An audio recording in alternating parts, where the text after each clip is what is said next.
À Colmar, un nouveau chantier de restauration du retable d'Issenheim après celui de mars où il s'agissait d'enlever les couches de vernis sur les peintures. Cette fois-ci, 2 panneaux ont été décrochés pour que les restaurateurs puissent travailler sur les cadres en bois. Stéphanie Malorand, Anna Strebel. La chapelle du musée Unterlinden et son retable d'Issenheim. Derrière la crucifixion, un chantier de restauration vient de démarrer. À travers les vitres, les visiteurs vont pouvoir observer le travail minutieux des restaurateurs. 3 mois après s'être attaqués au vernis qui jaunissait l'œuvre, ils s'attellent au cadre. Les cadres, ils ont été légèrement abîmés, surtout dans les angles, surtout aux endroits où il y avait les charnières. Donc, à force d'être détériorés, les restaurateurs, ils ont comblé certaines parties. La plupart sont assez rapidement faites, donc elles se distinguent quand même très bien de l'original.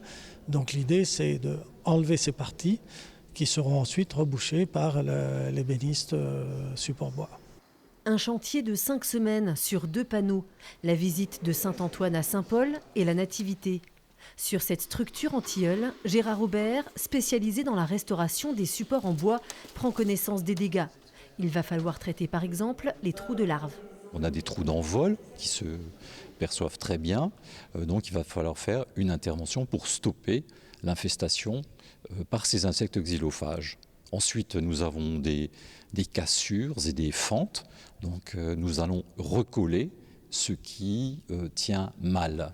Restaurer un peu, en respectant le travail d'exception des menuisiers, sculpteurs et peintres qui ont créé ce chef-d'œuvre au XVIe siècle. Et en profiter pour observer les panneaux du retable sous un autre angle, pour une fois.